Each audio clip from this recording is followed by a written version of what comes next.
Hello po, good morning po sa ating lahat. Welcome back sa YouTube channel.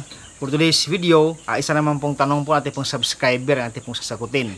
Ito'y galing po kay Adelia Lopez. Shout out po siya dyan, kaibigan. Ang kanya pong tanong ay, nasa 3 months na daw yung kanyang mga alagang baboy. Ilang ml ba daw ng vitamins ang ituturok at saka buwanan ba yung papupurga? So kayo po ay mahilig po sa paglaga ng mga baboy o kahit anong hayop pangkabuhayang pang-agrikultura, mag-subscribe lang kayo sa aking YouTube channel. Ryan Patinio, Agri Farming, Family and Kitchen Adventures. So ngayong umaga po mga kaibigan, atin pong pag-uusapan yung ating pong pamamaraan sa pagturok at saka pagpurga po natin mga alagang mga baboy. Lalong-lalo na po doon po sa mga fatining o mga patabaing baboy natin. Sa akin po pag-alaga ng mga baboy po mga kaibigan, mayroon po akong sinusunod na monthly na deworming program at saka vitamins program. Yan po yung aking pong ginagawa every month sa aking pong mga alagang baboy. Fattening man yan o kaya doon po sa ating mga gagawing dumalaga. Ito po ay applicable din po sa ating mga alagang mga inahing baboy. Importante po mga kaibigan na bago po tayo magbigay ng vitamins po sa ating mga alagang mga baboy, dapat po ay purgahin po natin muna sila. Nang sa ganon, yung mga bulate po nandoon po sa loob ng tiyan nating inahing baboy ay mapupuksa po sila bago po makarating yung vitamins. Kasi kapag mayroon pong bulate doon sa loob ng tiyan nating inahing baboy at saka nagturok po tayo ng vitamins, yung katawan ng baboy at saka yung bulate ay maghahati po sa benefits ng vitamins po doon po sa loob ng tiyan. Kaya importante talaga puksain muna yung mga bulate bago po tayo magpurga. Yan po yung ating rason kung bakit tayo po yung nagpurga muna bago po tayo nagbibigay ng mga vitamins. Yung pagpurga po sa ating mga alagang baboy dito sa ating backyard farm mga kaibigan, mula biik hanggang paglaki ay every month po talaga yan. Buwanan po akong nagpupurga sa kanila. So kapag ako nagpupurga ngayong araw, halimbawa ako nagpupurga ngayong araw, after 2 to 3 days, ako po ay nagbibigay na po ng vitamin B complex at saka vitamin A, D, E doon po sa ating mga alagang baboy. Yung dosage po mga kaibigan ay depende po yan sa edad ng ating mga alagang baboy. Halimbawa po, bagong dating ng mga biik o bagong walay ng mga biik. So at 1 month para yung mga biik, kapag nasa 1 buwan pa lang, para hindi nyo makalimutan mga kaibigan is 1:1. So ibig sabihin, kapag 1 buwan pa yung biik, dapat 1 ml po ating ituturok.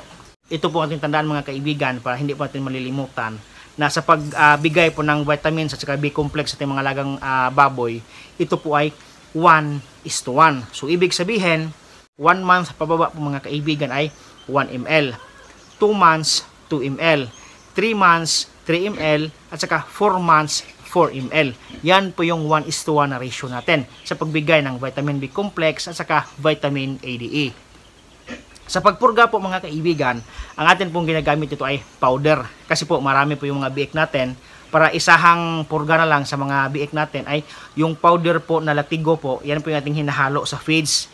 Kasi kapag atin pong isa-isahin yan, kapag ivermectin injectable po ating gagamitin, medyo matagal po matapos kasi marami po yung mga biik. Para isang bigay lang, ito po ating ihalo po doon po sa feeds ng mga biik. At saka, ibigay natin sa mga biik mga kaibigan. Pero konti lang po yung feeds ng ating ibigay. Para po yung epekto po ng purga ay para po mas epektibo po yung pagpurga natin, dapat yung feeds natin pong ibigay o ihalo yung pagpurga ay kukunti lang. Dapat i-fasting natin ng umaga. Kapag sa hapon tayo gustong magpurga, i-fasting ng umaga. Sa hapon po, magbigay po tayo ng kunting feeds na may mixture po na ng ating latigo 1,000 na pangpurga. So yan po ating ginagamit. Kasi po, para sa aking experience po, powder na pangpurga at saka injectable na pangpurga na ivermectin ay magkapareho lang po ng epekto po mga kaibigan.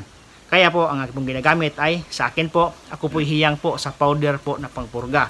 So sa pagpurga po mga kaibigan, depende kung ilang biik, mayroon po nakalagay sa sachet, doon nyo po tingnan kung ilan po yung i-mix nyo doon po sa isang sachet kung ilang biik po ang pwedeng kumukonsumo nun. So madali na po yung pagpurga. So yan po, after 2 to 3 days, yan, every month po yan, after 2 to 3 days, every month po ako nagpurga, and then after 2 to 3 days, every month din po, nagtuturok po ako ng vitamin B complex at saka vitamin A, D, E. 1:1. Kapag mga dumalagang baboy na po mga kaibigan, saka mga inahing baboy natin, 5 months pataas o 1 year pataas, ang ating pong tinuturok ng mga vitamin B complex at saka vitamin A, D, E ay 5 to 6 ml na po mga kaibigan. So depende po yan sa laki ng ating mga inahing baboy. Di po kasi pareho yung laki ng ating mga inahing baboy natin. Yung medyo matatanda na, malalaki na po sila. Yan po natin binibigyan ng 6 ml ng vitamin B complex at saka vitamin A, D, E. Yung mga dumalaga pa lang at saka yung mga medyo bata pa ng mga inahing baboy, ang atin pong tinuturok ay 5 ml ng vitamin B complex at saka 5 ml ng vitamin A, D, E. So ganun pa rin, same pa rin.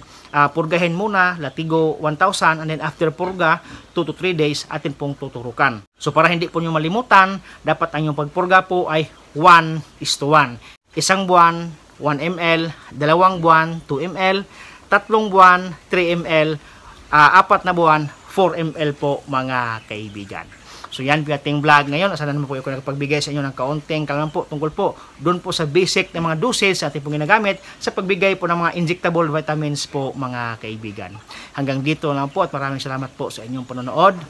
Happy farming po mga kaibigan. See you next time. Bye-bye.